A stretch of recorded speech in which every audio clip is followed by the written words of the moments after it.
Yeah, అందుకే మేము మళ్ళీ చూసుకుంటున్నాము, రిలీజ్ చేసుకున్నారు. Yeah, and if you had to cost for this movie today, ఈ కాలంలో ఈ 13 years తర్వాత ఇప్పుడున్న ప్రజెంట్ యాక్టర్స్ వీళ్ళు కాకుండా ఎవరిని కాస్ట్ చేసే బేసిక్ నా ప్రాబ్లం ఏంటంటే నేను ఎప్పుడు పిలిచిన క్యారెక్టర్తో పిలుస్తాను, నాకు తెలియదు. అంటే నేను ఐ లివ్ విత్ దెమ్, నాకు ఇంకొకరు కనపడరు ఆ కథలో. అంటే ఐ డోంట్ నో, ఆ కథ నేను వాళ్ళతోటే చూడగలుగుతాను. ఇప్పుడు నీకు హను అంటే నా ఫేస్ గుర్తొస్తుంది, హను అంటే తన పేరు గుర్తురాదుగా, తన face గుర్తురాదుగా.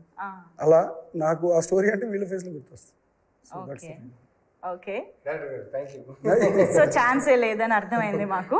So how did Andala Rakshasi change your life personally and professionally? Professionally to be honest we can see so much of growth. And మీరు ఎక్కడి నుంచి ఇప్పుడు ఎంత మంత్ ఆఫ్ మధు, అమ్ము, ఇలా బోల్డ్ అని wonderful roles, Dadasaheb Phalke award అలా ఎదుగుతూ వచ్చారు. So we are waiting for the film with Prabhas గారు, అది కూడా చాలా వేగంగా జరుగుతుందని వింటున్నాము. అండ్ అఫ్ కోర్స్ ఆయన అయితే గర్ల్ ఫ్రెండ్ తో వస్తున్నారు, డైరెక్టర్ గా బిజీగా ఉన్నారు. సో ప్రొఫెషనల్లీ మాకు విజిబుల్ గా ఉన్న గ్రోత్ కాకుండా పర్సనల్ గా మీరు ఏం చెప్తారు? వాట్ అందాల రాక్షసి హ్యావ్ చేంజ్డ్ యూ అంటే టు స్టార్ట్ విత్? చేసే ముందు ఈయన ఒకసారి అలా వస్తారు,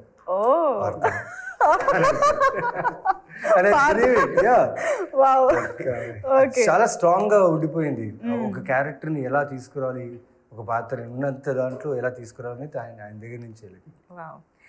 సో యాక్చువల్గా ఈ సినిమా క్లైమాక్స్ చూసిన తర్వాత ఈ క్వశ్చన్ యాక్చువల్గా అయితే అడగకూడదు, కానీ ఇది ఒక స్వార్థంతో, ఒక కోరికతో, ఆశతో అడుగుతున్న క్వశ్చన్ ఏంటంటే, అందాల రాక్షసికి సీక్వెల్ చేయగలిగితే ఎలా ఉంటుంది? హను గారు ఆలోచనలో ఏమైనా ఉందా? లేదండి, అందాల రాక్షసి సీక్వెల్ ఎట్లా వస్తుంది? క్రియేటర్ అనుకుంటే కలవలేదు కదా ఇంకా.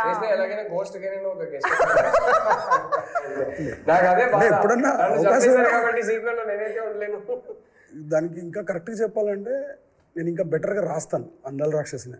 ఇప్పుడైతే అందాల రాక్షసి 2 స్పేస్ లేదులే, కానీ ఇప్పుడైతే ఇప్పుడున్న మెచ్యూరిటీకి ఇంకా చాలా బాగా రాసేవాడిని. Actually I have that question also in this. అది ఇప్పుడు ఎలాగ మీరు అన్నారు కాబట్టి అడిగేస్తాను. అందాల రాక్షసి సినిమాని మళ్ళీ తీస్తే ఇది మాత్రం ఇదే చేస్తాను, ఇది నేను ఇది ఇలా మారుస్తాను అని ఏదన్నా ఉందా? ఓవరాల్గా ఏదైతే ఇప్పుడు నేను మళ్ళీ రాసి ఈ సినిమా తీస్తే ఆ సినిమాకి అప్పుడున్న బజ్ ఎంతైతే ఉందో ఇప్పుడు ఎంతైతే వాముతుందో అది 100% తీసుకొచ్చేస్తాను. అది తేగలను నేను.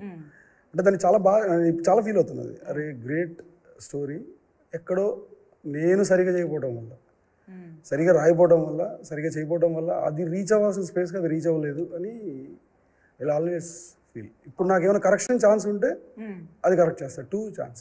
ఓకే, 2కి ఛాన్స్ లేదు. బట్ అది 2కి అవకాశం లేదని కాదు, 2 అవసరం లేదు. ముందు 1 సరిగ్గా చేస్తే అయిపోద్ది. యా, అందుకే మేము మళ్ళీ చూసుకుంటున్నాము, రిలీజ్ చేసుకున్నారు.